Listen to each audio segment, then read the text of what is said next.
All right, let us say hello to a man that returns to action August 7th at UFC 265 in Houston. He's going to face Vicente Luque. And not only that, watching the UFC Vegas 31 event on Saturday, nobody's face was on my television screen more than this man's face. From his work on the desk to his commercial with Justin Gaethje, it was the Michael Chiesa show on Saturday night. He's kind enough to join us right now. How are you, man? I'm doing good, man. I'm doing good. You know, I had some mixed reviews about the commercial. Everybody loved it, for one. But then it got to the point last night where I had like the same people. They're like, dude, I've just seen your commercial. This is so great. And then by like the end of the fights, they're like, hey, how many more times are they going to play this? I'm getting kind of sick of you. So, but nonetheless, man, it was cool. You know, it was cool to work the desk for Misha Tate's comeback fight. You know, I usually, once I'm about 6-7 weeks out, 8 weeks out, I usually don't work the desk, but I was already out here training, and I just wanted to call my friend's fight. So it was really cool to be a part of that. And yeah, it was good. Yeah, and I was going to ask you about that because like you said, a lot of people, when it's this close, they probably don't jump on the desk. But it did remind me of something like Eric Nixick told me about Misha Tate, that, you know, doing that stuff and talking about fights and looking at things from an analytic perspective, it's actually very helpful when it comes to keeping your mind sharp and things of that nature, seeing like, you know, maybe some new evolving things and tactics take place on this card that you're calling and you get to see it for the first time. Like, did you kind of notice that yourself? I know you don't typically get on there and do the desk this close to a fight, but yeah, you wanted to call Misha's fight, but did you kind of get some sort of mental help with that, like heading into your fight, just being able to work the desk for this one?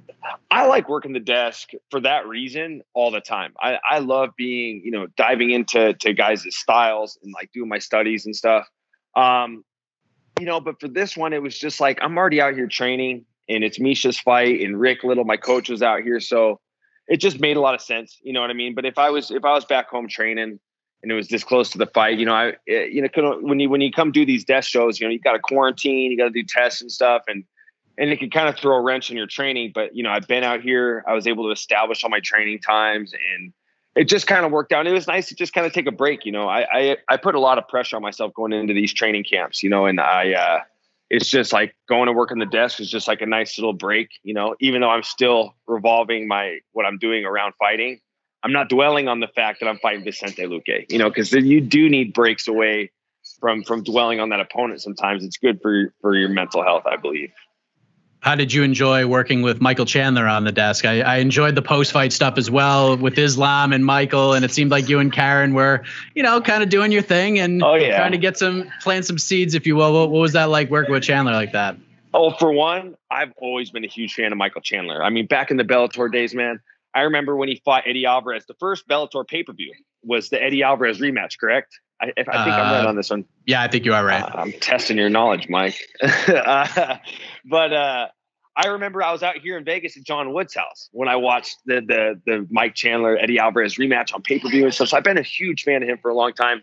So it's just kind of weird for me, like, you know, I've been in UFC for 9 years, but like when I'm working the desk and I'm taking a guy like Michael Chandler through his first desk show, and I'm kind of like, you know, I'm saying this very humbly, but it's like he's the rookie in this instance and I'm the vet. I'm like, this is just weird. You know, it's weird how life works out sometimes.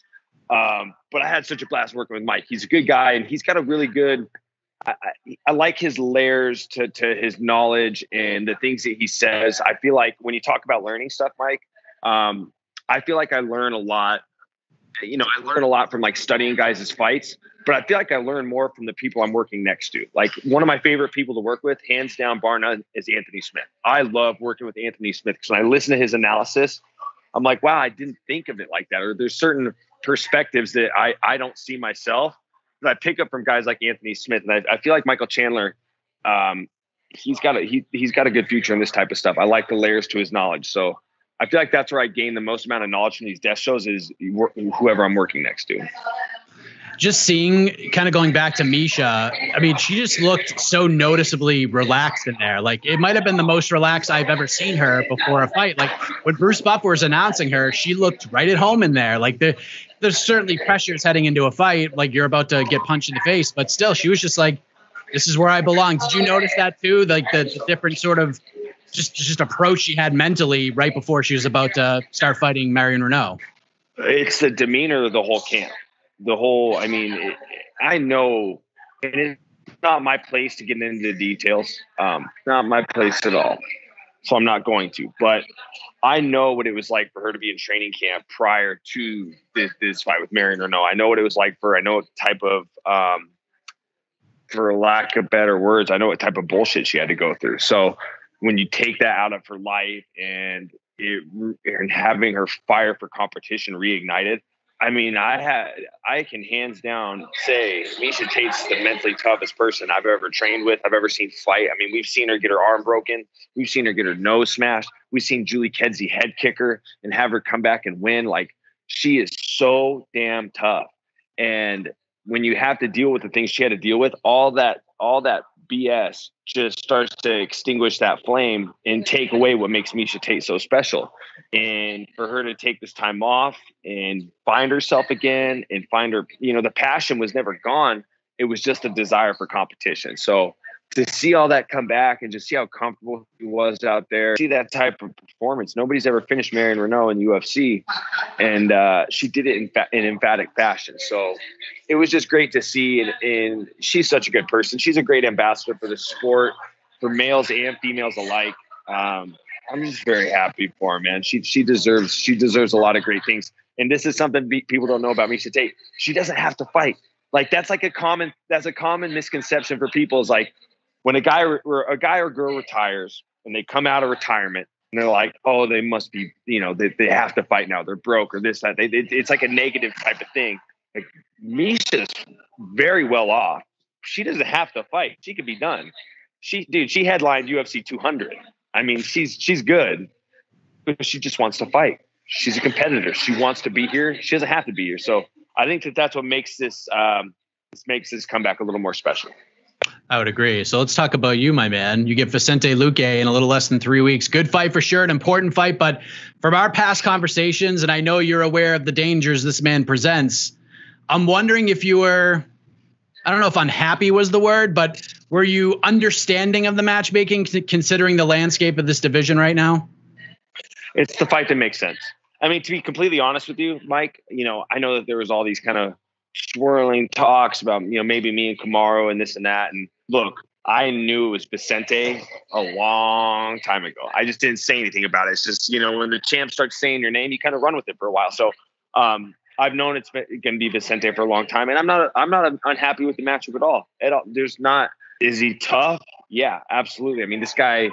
I'm not just saying this because I'm not trying to build up my opponent, but it's like, this is the most dangerous guy I've ever fought. And if you look at his record, you look at what he's done in the octagon, nobody would disagree with me. I mean, he's super dangerous. He's a finisher. He can knock you out. He can submit you. He's always in good shape. He's always well prepared. This guy's tough. This guy's really dangerous. This guy's a serious threat. And I'm not taking him lightly at all. I played into the fact that Kamaru was saying my name and all he was saying, I played into it a little bit, but I knew the whole time it was going to be Vicente Luque, and I'm not I was never distracted by what was going on. I played into it. Why do you think I never made a post to Kamaru Usman? Why do you think I never responded to Ali? Why do you think I never to you guys, to the media? Yeah, I was like, yeah, Kamaru saying my name. I welcome that fight. Great. Why do you think I didn't prod back at him? I knew who it was going to be. And this is a challenge. And to be quite frank, like I think Vicente, if this is the fight I need to get to the next level, this is the guy with the dangers that he presents inside the octagon. This is a test I need to pass before I get to that next level. I think that if I can get out there with Vicente Luque and get a win, whether it be by finish or by decision, whatever the result is, I'm going to have to walk through the fire to get it. So I think that that's a good test for me to see where I'm at. And, I want to fight for the title. If I go out there and have a dominant performance, I don't see how I can't stake my claim with a 5-fight win streak. And being the freshly minted number 5 guy, they bumped our spots. They switched us around. Why not me? But I'm not looking too far ahead. I'm deadlocked, focused on Vicente Luque, and whatever comes after that, we'll see what happens. What was your initial reaction to the whole Ali thing and him saying, how about we do Usman versus Chiesa in June? I knew that wasn't possible because you didn't want to fight in June. You were going to do July or later than that. But just your overall thoughts on just getting the rub like that. I wasn't upset about it. I'll tell you that much. And this isn't the first time this happened either, Mike. I don't know if I'm even supposed to say this, but I'm gonna say it. They actually, my manager reached out, Danny, like let's say sometime in March. He called me and he's like, "Hey, there's you need to, like, how good a shape are you in right now?" I was like, I mean, I'm training. I only took 3 days off. When I got home from Fight Island, I took 3 days off, got right back to training. And I'm like, yeah, I'm training. Why? What's up? He's like, you want to fight Kamaru April 24th? I was like, oh, shoot. I mean, I'm not going to say no, but yeah, I mean, let me know, so it's like, it kind of has been going on for a while. You know what I mean? Yeah. So I don't know. It was cool to have. It's cool that when the champ and maybe Kamaru not himself isn't saying it, but when like Ali's saying it and stuff, it's like cool. Like, I'm glad that, like, I'm coming up in these conversations. It's good for me. It's good for my chances, especially now. You take all the April 24th, potentially fighting him in June, everything Ali's saying, whatever. You have that all happen in the past, and now I got Vicente ahead of now. If I can go out and get this win, I feel like I got some momentum to give myself a good argument to fight for the title. So I think it'd be great. I think I'm deserving of it. I feel like it's crazy to think I've been here for 9 years, and I'm like, am I turning into the Michael Bisping? Am I going to be the guy that's got to, like, get in there and, like, battle it out for a decade before I get my title shot? If that's the case, whatever, that's fine. As long as I get one sooner or later, whether it be after Vicente or not, I just hope I have to fight for the title someday. It's my destiny. I know you're probably not even supposed to talk about this, but you did. So I'm going to ask you a follow up. How long was that carrot sort of dangled in front of you? Like, when did you realize that Masvidal was the guy and that this wasn't going to happen?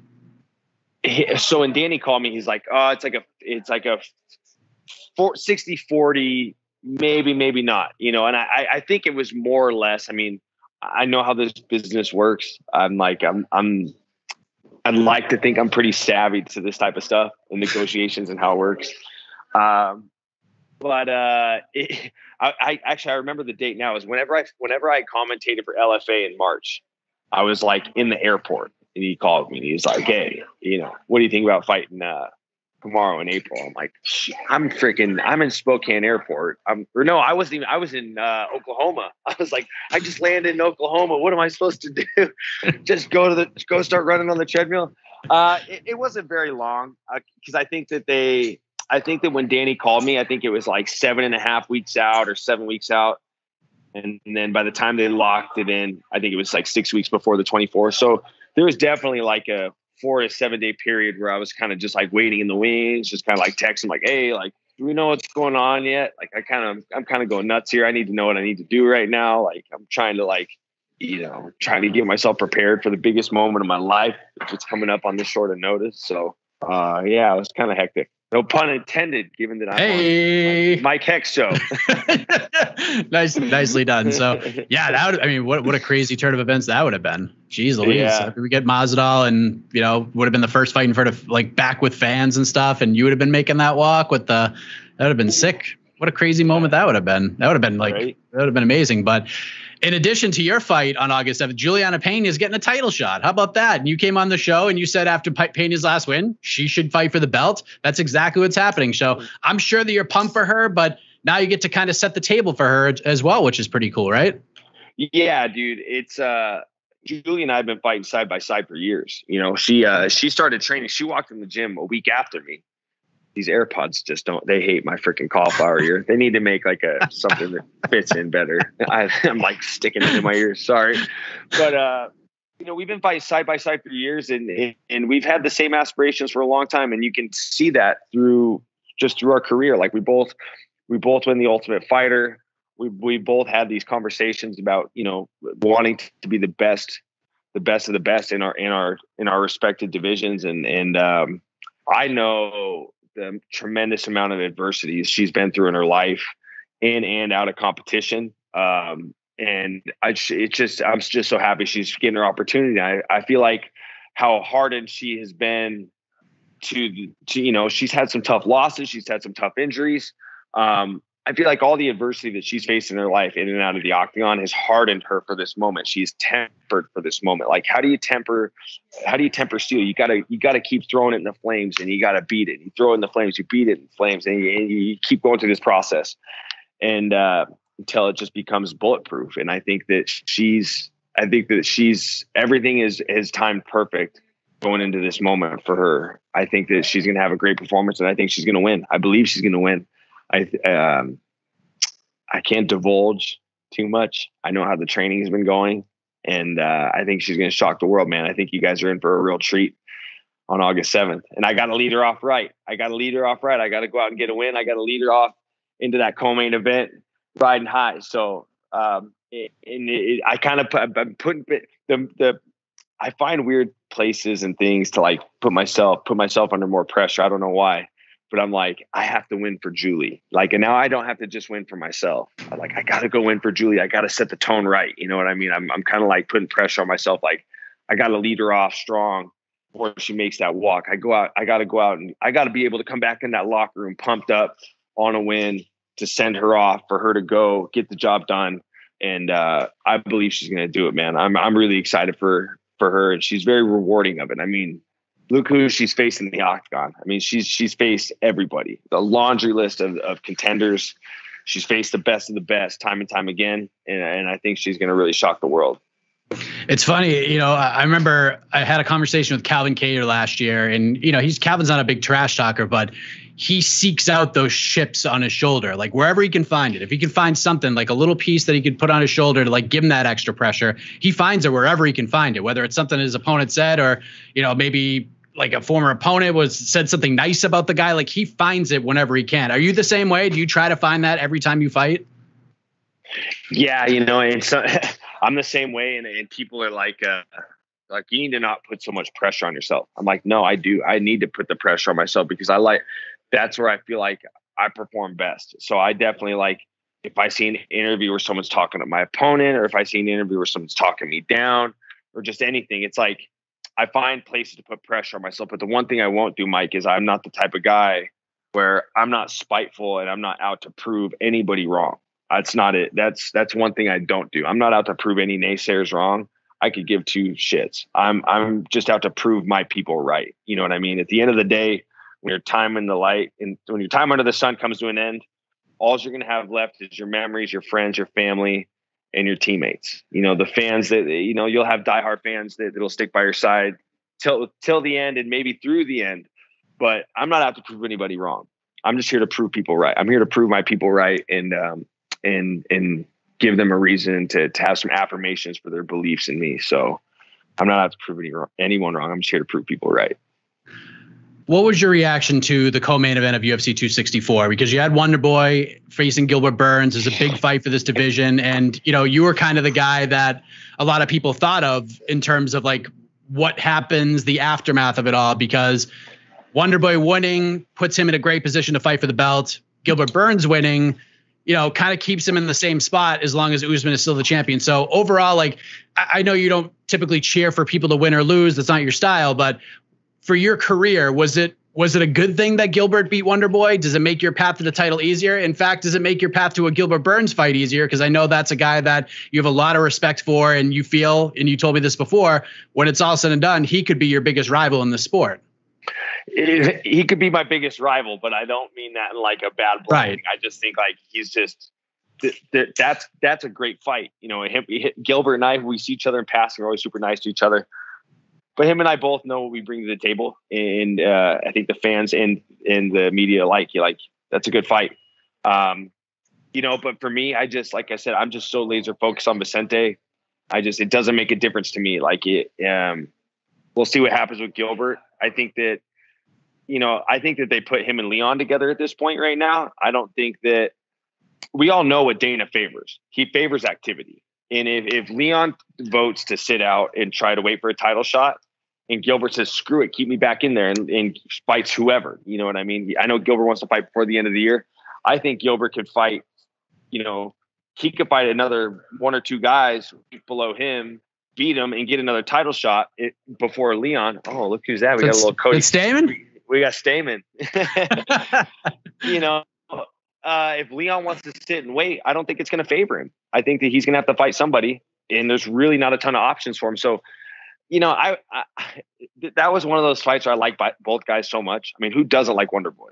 He's like the NMF. He's the nicest mother effer in the UFC. And then you got Gilbert Burns, who's just, you know, same as Wonder Boy. Everybody likes Gilbert Burns. So for me, it was like, may the best man win. I'm not even thinking about who I could potentially fight coming out of that matchup. That's when it comes to Vicente Luque, that's where guys, you can't make a single mistake against him. And that's inside the octagon and outside of the octagon. It would be a mistake for me to start dwelling on, I might fight the winner of Wonder Boy in Burns. It's like, no. Don't even think about it. Just watch the fight, have fun, enjoy it. Don't even think about you fighting the winner. Focus on Vicente Luque. Don't let anything slip through the cracks when it comes to this matchup, because one thing slips through the cracks and he's going to slip through a left hook and it could be a bad night for me. So I'm not, it was a fun fight to watch. But I'm not even thinking about who's next. I'm just focused on August 7th. Fair enough. Did you feel the criticism was fair of Gilbert Burns' performance? I thought it was a great night for him. I didn't understand why people were so sour on his performance. I thought his fight was great. I mean, what are you supposed to do with Wonder Boy? You can't tell me that it's kind of unfair if everybody has this expectation that like you're supposed to go out and have some fun stand-up fight with Wonder Boy Thompson when you're a world champion in Brazilian Jiu-Jitsu. Like that's like that. Look, Gilbert can slang him with the best of them. He's got amazing power in his hands. You know, we've seen his work in the stand-up department. It's phenomenal, but it's not on Wonder Boy's level. And he did what anybody of his grappling caliber should do. Go out and wrestle the guy. Go out and put him on the fence, take him down, fish for the submission, look for ground and pound, just positionally dominate him. I thought the fight was great, you know, but I'm biased. I'm a grappling based fighter.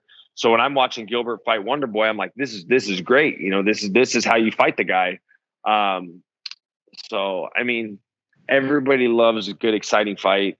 Everybody loves them dudes stand and bang and all that stuff. I understand. But that's mixed martial arts was like the UFC was founded on Brazilian Jiu-Jitsu. Royce Gracie made this shit happen. You know what I mean? We wouldn't be here if it wasn't for Brazilian Jiu-Jitsu. So if a guy wants to go out and have a fight like Gilbert Burns does, show some respect and pay homage, because if guys were just standing and banging the whole time back in 93, we wouldn't be where we're at today. If there wasn't a skinny Brazilian dude in a gi out there choking out these huge buff guys, we wouldn't freaking be here. So put some respect on Gilbert Burns' win. That was awesome. You know, showing some respect to the one branch of mixed martial arts that really made this whole UFC thing happen. Good on Burns. It's a great fight. Well said. A couple last quick things. How excited are you to be back in front of an arena full of fans when you fight? I mean, it's been a minute, man. Dude, it's going to be electric, man. I'm so excited. You know, I've always said it, man. The fans are the backbone and the beating heart of the sport. They're the other reason why we're able to do what we do. Was it for the fans that love the sport and Brazilian Jiu-Jitsu, we wouldn't be here. So it's gonna be great to get out there in front of the fans. I'm excited to get to Houston. Everything's bigger in Texas. Hopefully the wins are as well. You know, and I'm just looking forward to it. I think it's gonna be an exciting card, stacked from top to bottom. I mean, you got Rafael Fiziev. He finally got a fight, you know, his fight with Bobby Green, headline in the prelims. Song Yadong, Casey Kennedy is going to be sick. Jose Aldo, Pedro Munoz, Juliana Pena versus the GOAT, Amanda Nunes, Cyril Gahn versus Black Beast, me versus Luque. Let's go. It's going to be freaking awesome. How do we get this thing done on August 7th? Just fight my fight, man.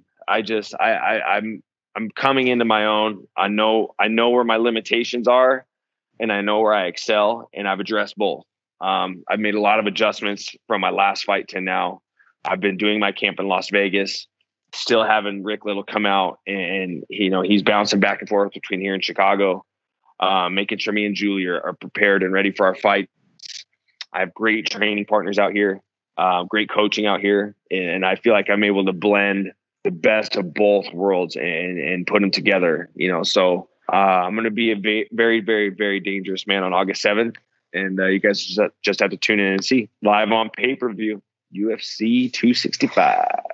Well said. We will leave it at that, my man. Thank you so much for the time, as always. Like I said, I could talk to you for an hour. We should have a podcast someday. But apparently, Paul Felder has taken you from off the table. You're no longer available at these points. Maybe we can figure something out. Let's talk to the powers that be. Let's get something going. Yes, let's get the great Daniel Rubenstein on my behalf and on your behalf, and let's make something happen. Always a pleasure, Danny. Sir. All the best to you on August 7th, my man. Thank you, Mike. Peace.